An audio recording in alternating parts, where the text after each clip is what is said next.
Hello बच्चों, कैसे हो। लास्ट टर्न पे हमने जो है क्या पढ़ा था, गॉस लॉ के बारे में पढ़ा था। आज जो है हम गॉस लॉ को ही करेंगे। लास्ट टर्न में मैंने तुम्हें बताया था कि एनसीईआरटी नेक्स्ट टर्न पे पढ़ के आना। हम जो है चार्जिंग मेथड के बारे में डिस्कस करेंगे। तो आज हम चार्जिंग मेथड वगैरह को ही डिस्कस करने वाले हैं। ठीक है, तो कैसे चल रही है पढ़ाई, कमेंट करके बताओ। सब बढ़िया हो, पढ़ाई मन लग रहा है? बिल्कुल पढ़ाई मन लगाना है और बस अच्छे से पढ़ते जाना है। ठीक है, चलो स्टार्ट करते हैं। सबसे पहले देखते हैं कंडक्टर और इंसुलेटर क्या होता है। देखो, कंडक्टर क्या होता है बताओ। Conductor and insulators. Conductor and insulators नाम सुना है, कंडक्टर एंड इंसुलेटर्स। कंडक्टर्स क्या होता है? Conductors and insulators. देखो, इंसुलेटर कंडक्टर क्या होता है, जिसमें सभी इलेक्ट्रॉन्स क्या होते हैं, फ्री टू मूव होते हैं। मतलब वो बिल्कुल भी बाउंडेड नहीं होते हैं। वो इजीली जो है क्या कर सकते हैं, मूव कर सकते हैं। उन्हें क्या बोलते हैं हम? कंडक्टर्स बोलते हैं। तो कंडक्टर्स क्या होते हैं? All electrons are free to move. सभी के सभी सभी के सभी जो इलेक्ट्रॉन्स है वो क्या होते हैं? फ्री टू मूव होते हैं, वो ईजिली मूव कर सकते हैं। लेकिन इंसुलेटर में क्या होता है कि जहाँ पे इलेक्ट्रॉन होते हैं वो अपने जगह पे फिक्स होते हैं, मतलब वो मूव नहीं कर सकते हैं। All the electrons are fix. ठीक है, और सेमी कंडक्टर वगैरह जो होते हैं, जो इनके कंडक्टर और इंसुलेटर के बीच की प्रॉपर्टीज़ होती है, मतलब कुछ इलेक्ट्रॉन्स तो फ्री होते हैं मूव करने के लिए, लेकिन कुछ इलेक्ट्रॉन्स जो है वो बाउंडेड होते हैं, वो बिल्कुल भी फ्री नहीं होते हैं। ठीक है, इसके एग्जांपल्स क्या होते हैं? इसका एग्जांपल हो सकता है अपने पास, for example let's say metal. कोई भी मेटल जो है वो क्या होता है, हमेशा गुड कंडक्टर होता है। ठीक है, मेटल जो है हम बोलते हैं metal is a good conductor of electricity. ठीक, क्या करते हैं, इलेक्ट्रिसिटी को भी क्या करते हैं, ये इलेक्ट्रिसिटी भी इसमें मूवमेंट आसानी से हो पाता है। इंसुलेटर जैसे एग्जांपल हो गया वुड। वुड में क्या होता है? वुड में कोई भी इजीली इलेक्ट्रिसिटी जो है वो फ्लो नहीं कर सकती। तो सिंपल से एग्जांपल है बिल्कुल। और इंसुलेटर क्या होते हैं, सॉरी सेमीकंडक्टर क्या होते हैं? सेमीकंडक्टर का अपना पूरा एक चैप्टर है जिसको हम बिल्कुल एंड में पढ़ेंगे 12th क्लास के। सेमीकंडक्टर क्या होते हैं? Some electrons are free. Some electrons are free to move. For example क्या हो गया? एग्जांपल जो वाइडली यूज है, सिलिकॉन है, जर्मेनियम है। ये क्या है? सेमीकंडक्टर के एग्जांपल है, बहुत ही कॉमनली यूज्ड होते हैं। सेमीकंडक्टर का बहुत बड़ा रोल है अपने पूरे जीवन में। हमारे चारों तरफ जो है हम सेमीकंडक्टर से घिरे हुए हैं। रिमोट में देख लो, एलईडी टीवीज़, जो एलईडी अपने टीवी स्क्रीन्स होती हैं, या फिर ओलेड पैनल्स जो होते हैं, वो सभी क्या हैं? सेमीकंडक्टर के एग्जांपल्स हैं। ठीक है, चलो अब आगे बढ़ते हैं, चार्जिंग मेथड के बारे में हम देखते हैं। नेक्स्ट देखो अपने पास क्या है, charging of a body, charging method.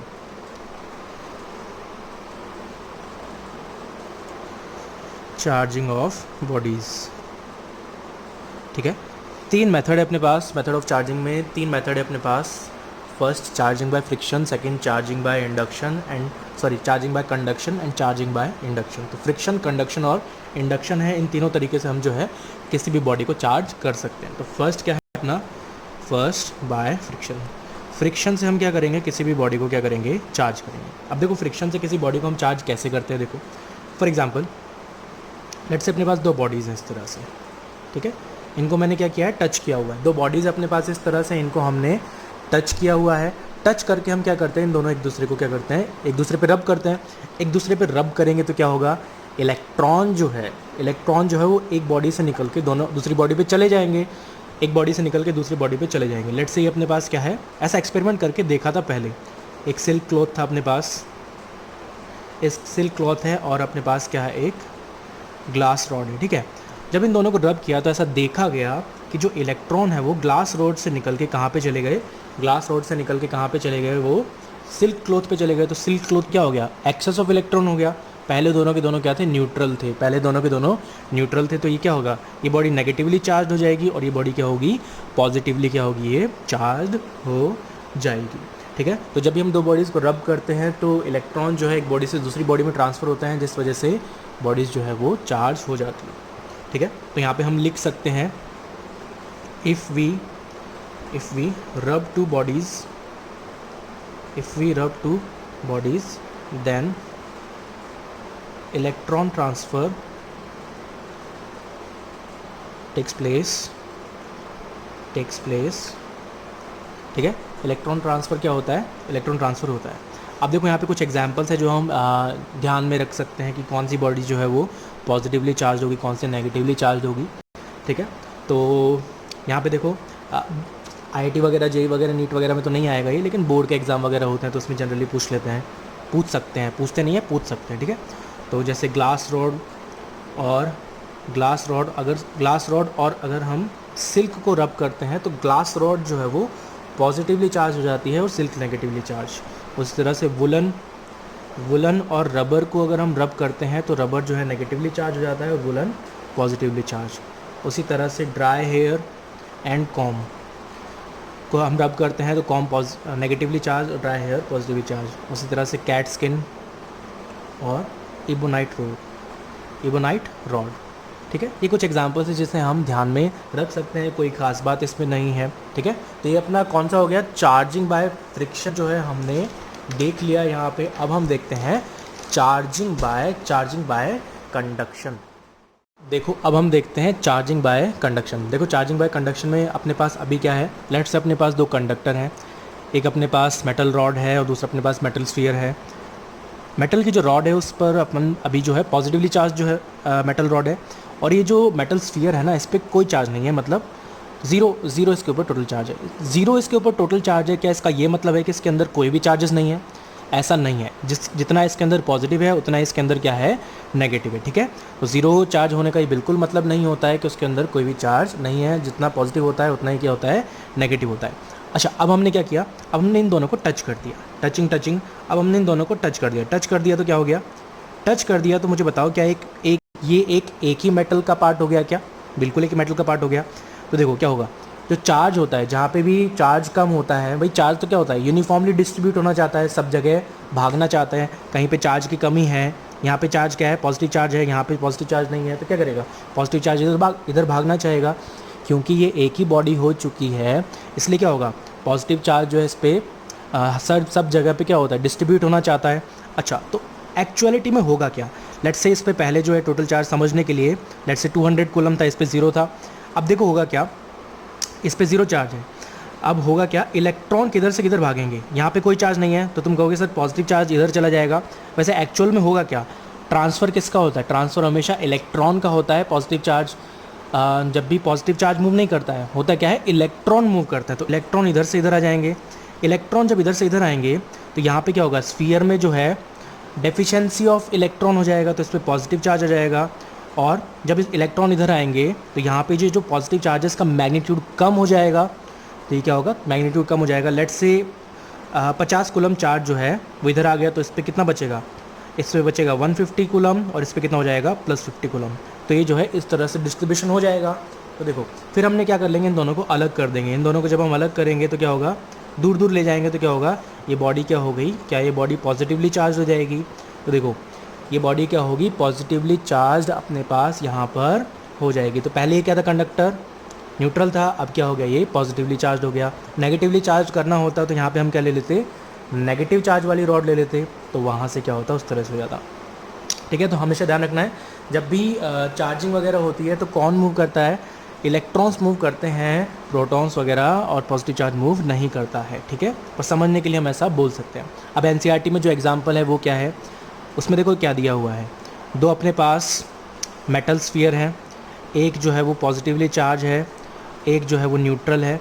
फिर हमने क्या किया, दोनों को टच कर दिया, टचिंग। जब हम टच करेंगे तो क्या होगा, चार्ज जो है वो डिस्ट्रीब्यूट हो जाएगा, कुछ चार्ज, फिर से वही इलेक्ट्रॉन इधर भाग जाएंगे, फिर से वही सेम कहानी है, ठीक है। फिर हमने क्या किया, इनको ऐसे कर लिया। अब हम इन दोनों को क्या कर लेंगे, अलग कर देंगे। इन दोनों को जब हम अलग करेंगे तो दूर दूर ले जाएंगे तो दोनों क्या हो गए, पॉजिटिव चार्ज। सेम वही कहानी है, बस वहाँ पे स्फीयर ले लिया है। क्लियर है ये कहानी? चलो अब हम आगे बढ़ते हैं और नेक्स्ट डिस्कस करते हैं। नेक्स्ट क्या है अपना, चार्जिंग बाय इंडक्शन। अब देखो नेक्स्ट आते हैं हम चार्जिंग बाय इंडक्शन को हम देखते हैं। चार्जिंग बाय इंडक्शन देखो किस तरह से हम करते हैं। चार्जिंग बाय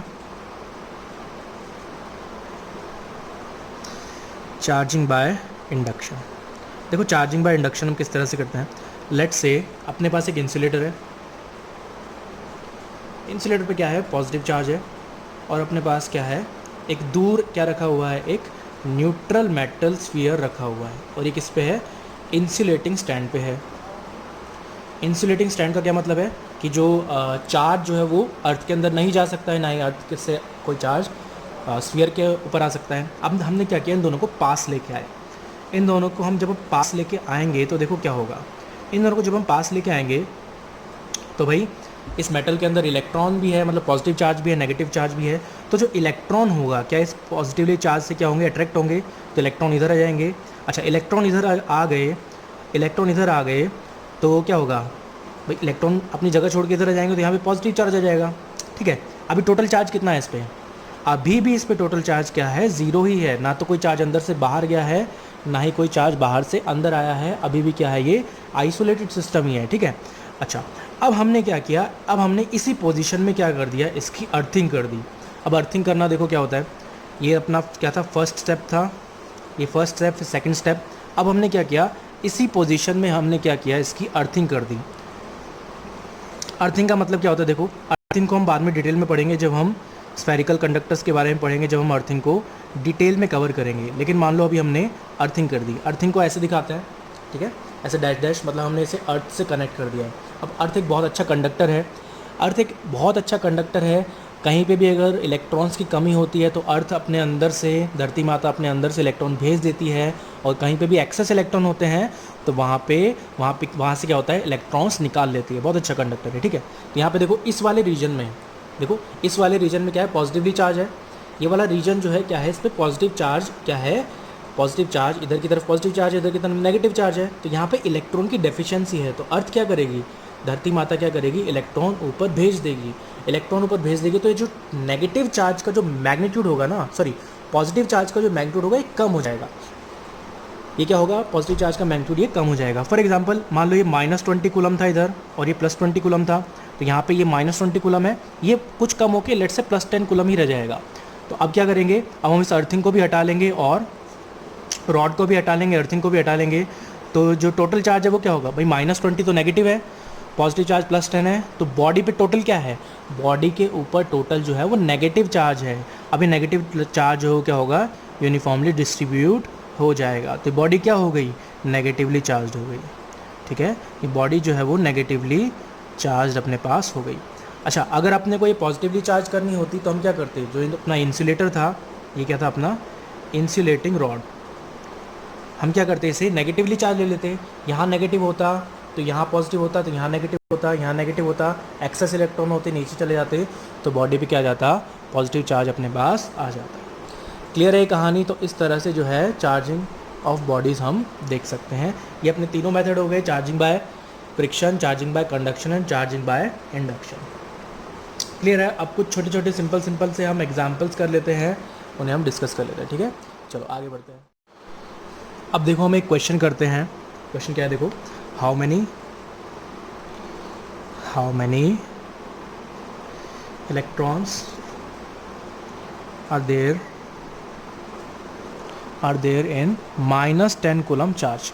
-10 कूलम चार्ज जो है उसमें कितने इलेक्ट्रॉन्स होते हैं ये हम देखते हैं। देखो इसका सिंपल सा कर सकते हैं हम, Q is equal to N E. Q क्या है यहाँ पे, टोटल चार्ज है, फिर N is number of electron, फिर N stands for number of electrons.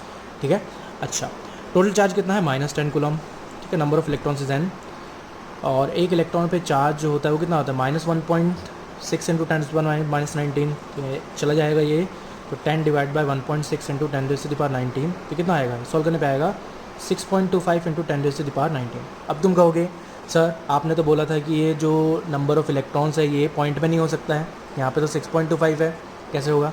बेटा ये ऐसे नहीं है, देखो इसको 10⁻19 भी तो है, 625,000 जब ऐसे करोगे तो क्या ये अपने पास ये निकल के जाएगा, अपने पास ये निकल के आएगा ना।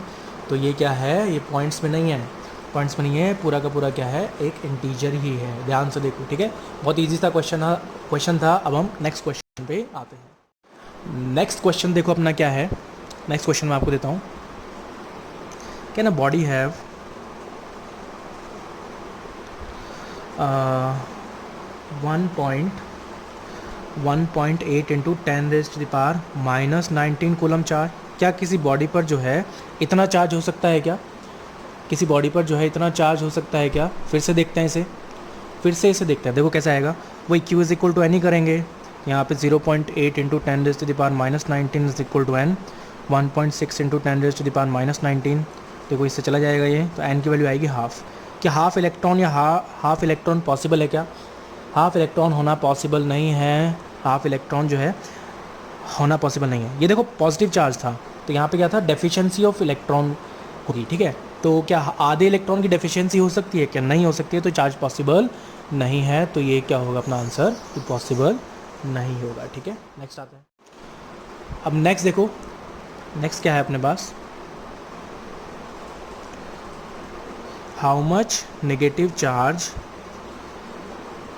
इन 3 ग्राम हाइड्रोजन एटम। हाइड्रोजन के एटम है कितने, 3 ग्राम के जो है हाइड्रोजन के एटम है, उसमें जो है उस पर total charge negative charge, total negative charge कितना होगा, ठीक है। अब हम ये देखते हैं। अब हमें पता है, पहले तो देख लो कि कितने हाइड्रोजन के एटम आएंगे। हम जानते हैं एक हाइड्रोजन के एटम में कितने इलेक्ट्रॉन होते हैं, एक इलेक्ट्रॉन होता है। तो पहले हम हाइड्रोजन के नंबर ऑफ़ एटम्स निकाल लेते हैं। नंबर ऑफ़ एटम्स निकालने के लिए सबसे पहले क्या निकालना है अपने को, मोल्स निकालना है। तो मोल्स देखो कैसे निकालेंगे, number of moles, number of moles. यहाँ पे हाइड्रोजन गैस नहीं है, हाइड्रोजन का एटम है, इसलिए इसका मॉलिक्यूलर मास जो है कितना होता है, 1 ग्राम ही होगा। तो कितना आ जाएगा, ये 3 मोल्स अपने पास आ जाएंगे, ठीक है। अब यहाँ पे नंबर ऑफ़ एटम्स के लिए क्या करते हैं, नंबर ऑफ़ एटम्स निकालने के लिए हम मोल्स को एवोगैड्रो नंबर से मल्टीप्लाई कर देते हैं। तो यहाँ पे 3 इंटू 6.023 इंटू 10⁻23 होगा, ठीक है। ये नंबर ऑफ़ एटम्स आ गए। अब जितने एटम्स हैं उतने ही इलेक्ट्रॉन्स होंगे, तो यहाँ पे नंबर ऑफ़ इलेक्ट्रॉन्स क्या जाएंगे, नंबर ऑफ़ इलेक्ट्रॉन्स भी जो है वो सेम आ जाएंगे।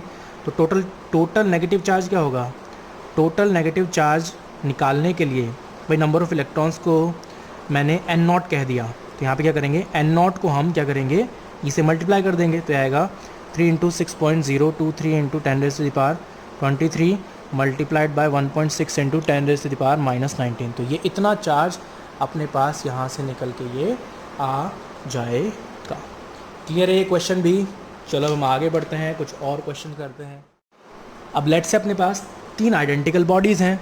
क्या है अपने पास, 3 आइडेंटिकल बॉडीज़ है। क्या है, ए, बी और सी। ए, बी और सी 3 आइडेंटिकल बॉडीज़ हैं। इन पे इनिशियल चार्ज जो है लेट से कुछ भी 11 कूलम इस पे था, -3 कूलम इस पे था, और इस पे क्या था, 0 कूलम था, ठीक है। इस तरह की सिचुएशन थी। अच्छा, अब हम क्या करते हैं, इनको टच कराते हैं, आपस में टच कराते हैं। तो पहले क्या होता है, सबसे पहले हम ए को बी से टच कराते हैं, फिर बी को सी से टच कराते हैं, और फिर सी को जो है ए से टच कराते हैं। तो फाइनल चार्जेस बॉडीज़ पे क्या होंगे वो आपको बताना है। फाइनल चार्जेस जो है बॉडी पे क्या आएंगे वो आपको बताना है। अब देखो, जब भी आइडेंटिकल मेटल स्फीयर्स वगैरह होते हैं, तो जो भी टोटल चार्ज होता है, जो भी चार्ज होता है वो दोनों स्फीयर पर इक्वली डिस्ट्रीब्यूट हो जाता है। ये अभी के लिए आपको ध्यान रखना है, बाद में इसका रीज़न दिया जाएगा। जब हम पोटेंशियल वगैरह पढ़ लेंगे तो इसका रीज़न भी रहेगा। अभी के लिए ध्यान रख लो भाई, सब कुछ सिमेट्रिक है और चार्ज जो है वो फ्लो कर सकता है। तो हम कह सकते हैं कि जो चार्ज है वो इक्वली डिस्ट्रीब्यूट हो जाएगा, मतलब टोटल का आधा आधा दोनों पे डिस्ट्रीब्यूट हो जाएगा। तो लेट से जब हम ए को बी से टच करते हैं तो क्या होगा, टोटल चार्ज कितना है, 11 - 3 मतलब 8 कूलम चार्ज है टोटल, दोनों पे इक्वल आ जाएगा। मतलब इस पे आ जाएगा 4 कूलम, इस पे भी 4 कूलम, और इस पे तो 0 चल ही रहा है। फिर हम बी को सी के साथ टच करते हैं, इसको बी को हम सी के साथ जो है टचिंग करते हैं। बी को सी के साथ टच करोगे तो देखो क्या है, A B C, total charge कितना है, 4 कूलम, दोनों पे आधा आधा आ जाएगा, इक्वली डिस्ट्रीब्यूट हो जाएगा। मतलब कितना जाएगा, ये 2 कूलम, और ये कितना जाएगा, 2 कूलम। सही है, 2 कूलम और 2 कूलम। अब किसको करते हैं, सी को ए के साथ हम टच करते हैं। सी को जब हम ए के साथ टच करेंगे तो टोटल चार्ज कितना है, 6 है, तो आधा आधा हो जाएगा, मतलब 3 कूलम। ये तो 2 कूलम रहेगा ही, ये जाएगा 3 कूलम। तो ये चार्जेस अपने पास निकल के, ये चार्जेस जो है अपने पास निकल के यहाँ से, सॉरी यहाँ पे 0 चार्ज है, ये 0 चार्ज है ना, तो ठीक है। तो इन दोनों को टच करेंगे तो टोटल चार्ज 4 है, सी और ए को टच करेंगे तो टोटल चार्ज 4 है, तो 2 हो जाएगा। तो सब चार्जेस क्या आ जाएंगे, 2 कूलम हो जाएंगे। तो सभी स्फीयर्स पर टोटल चार्ज कितना आएगा, 2 कूलम अपने पास निकल के आ जाएगा। ठीक है, चलो आगे बढ़ते हैं। नेक्स्ट देखो, एक सिंपल सा क्वेश्चन मैं आपसे पूछता हूँ, can 2 similarly charged bodies attract each other. क्या दो सेम चार्ज की बॉडीज़ जो है वो एक दूसरे को अट्रैक्ट कर सकती है क्या? And the answer is yes, attract कर सकती है। कैसे देखो, मान लो दो अपने पास मेटल है, दोनों पे क्या है? पॉजिटिव चार्ज है, पॉजिटिव चार्ज है, दोनों पे पॉजिटिव चार्ज है। तो देखो क्या होगा भाई, इसके अंदर नेगेटिव चार्ज भी है और क्या है, सॉरी दो न्यूट्रल बॉडीज़ हैं, एक सेकेंड, दोनों क्या है? न्यूट्रल बॉडीज़ हैं, दोनों पे कितना है? 0 चार्ज है। अब इसके अंदर पॉजिटिव चार्ज भी है और नेगेटिव चार्ज भी है। अब इसके अंदर जो पॉजिटिव चार्ज होगा इसको नेगेटिव को अट्रैक्ट करेगा। तो लेट्स से अगर इसमें यहाँ पे पॉजिटिव चार्ज आ जाता है तो इसमें यहाँ पे क्या होगा? नेगेटिव चार्ज आ जाएगा। तो यहाँ पे ये नेगेटिव चार्ज आ जाएगा और यहाँ पे ये पॉजिटिव चार्ज आ जाएगा। तो ये दो इन दोनों में क्या होगा? इन दोनों में अट्रैक्शन होगा, पॉजिटिव नेगेटिव को अट्रैक्ट करेगा और ये जो पॉजिटिव है इस पॉजिटिव को क्या करेगा? रिपेल करेगा। लेकिन क्योंकि पॉजिटिव और नेगेटिव की दूरी कम है इसलिए क्या होगा? इनमें नेट क्या आएगा? नेट इनमें क्या आएगा? अट्रैक्शन आएगा। भले ये बहुत ही कम होगा लेकिन होगा तो सही। तो यहाँ पे जो दो न्यूट्रल बॉडीज़ हैं वो भी क्या कर सकती है एक दूसरे को? तो न्यूट्रल बॉडीज़ भी जो है एक दूसरे को अट्रैक्ट कर सकती है। क्लियर है? चलो नेक्स्ट क्वेश्चन, बहुत ही कॉमन क्वेश्चन है ये, हर जगह होता है, बच्चों का जनरली डाउट भी होता है। What is true test of electrification? What is true test of electrification? मतलब बॉडी के चार्ज होने का क्या ट्रू टेस्ट है? क्या ये रिपल्शन है या फिर ये अट्रैक्शन है? क्वेश्चन समझा देता हूँ क्या है मैं। मतलब अगर बॉडीज़ जो है, बॉडीज़ के बीच में रिपल्शन हो रहा है, इसका मतलब दोनों बॉडीज़ जो है वो क्या होगा? दोनों बॉडीज़ जो है वो चार्ज होगी। क्या ये स्टेटमेंट सही है या गलत है? और अगर बॉडीज़ के अंदर अट्रैक्शन हो रहा है तो वो दोनों बॉडीज़ जो है वो चार्ज होगी। ये स्टेटमेंट सही है गलत है? तो ट्रू टेस्ट ऑफ इलेक्ट्रिफिकेशन क्या है? ट्रू टेस्ट ऑफ इलेक्ट्रिफिकेशन है रिपल्शन। अगर दो बॉडीज़ के बीच में रिपल्शन है तो इसका मतलब ये बिल्कुल 100% है कि दोनों की दोनों बॉडीज़ क्या होंगी? चार्ज होंगी। लेकिन अगर दो बॉडीज़ अगर अट्रैक्ट एक दूसरे को कर रही है तो इसका ये बिल्कुल मतलब नहीं है कि दोनों बॉडीज़ जो है चार्ज होगी। हो सकता है चार्ज हो सकता है कि वो दोनों बॉडीज़ चार्ज ना भी हो। देखो अभी मैंने आपको लास्ट में क्या बताया, अभी मैंने लास्ट के पेज पे मैंने आपको बताया दोनों बॉडीज़ न्यूट्रल थी लेकिन तब भी वो एक दूसरे को अट्रैक्ट कर रही थी। तब भी क्या कर रही थी? दोनों बॉडीज़ एक दूसरे को अट्रैक्ट कर रही थी। दूसरा केस लेते हैं, लेट्स से एक बॉडी जो है वो चार्ज है, इस पर पॉजिटिव चार्ज है और ये क्या है? न्यूट्रल है। ठीक है, तो क्या होगा? न्यूट्रल है, ये भी क्या है? लेट्स से ये कुछ भी इंसुलेटर है और ये क्या है? ये कुछ भी मेटल है। ठीक है, इंसुलेटर और मेटल है, दो बॉडीज़ है। ठीक है, अच्छा अब ये पॉजिटिव चार्ज तो अपनी जगह पे रहेगा लेकिन इसका जो नेगेटिव चार्ज है वो इधर आ जाएगा, इसका पॉजिटिव चार्ज इधर जाएगा। तो पॉजिटिव नेगेटिव में क्या होगा? अट्रैक्शन। पॉजिटिव में होगा रिपल्शन। लेकिन जो अट्रैक्शन फोर्स है वो ज़्यादा होगा, इसलिए दोनों बॉडीज़ के बीच में अट्रैक्शन होने लगेगा। ठीक है, तो दो न्यूट्रल बॉडीज़ भी एक दूसरे को अट्रैक्ट कर सकती है। एक न्यूट्रल हो और दूसरी चार्ज हो तब भी एक दूसरे को अट्रैक्ट कर सकती है। और एक पॉजिटिव चार्ज हो और दूसरी क्या हो? नेगेटिव चार्ज हो, तब भी एक दूसरे को अट्रैक्ट कर सकती है। तो हम ये कुछ भी नहीं बता सकते हैं। दो बॉडीज़ के बीच में अगर अट्रैक्शन हो रहा है तो हम ये बिल्कुल कंक्लूड नहीं कर सकते हैं कि उन पे चार्जेस क्या हैं, क्या वो पॉजिटिव है, सॉरी कि वो बॉडीज़ जो है वो चार्ज है या नहीं है। लेकिन अगर वो बॉडीज़ के बीच में रिपल्शन है तो हम ये 100% कह सकते हैं कि दोनों बॉडीज़ क्या हैं? दोनों बॉडीज़ जो है वो चार्ज है। क्लियर है कहानी? तो आज का लेक्चर हम यहीं ख़त्म करते हैं। उम्मीद करता हूँ लेक्चर बढ़िया लगा होगा। ठीक है, चैनल सब्सक्राइब कर लीजिए अगर आपने अभी तक नहीं किया है। फिर अपन नेक्स्ट लेक्चर में मिलते हैं, तब तक के लिए बाय बाय।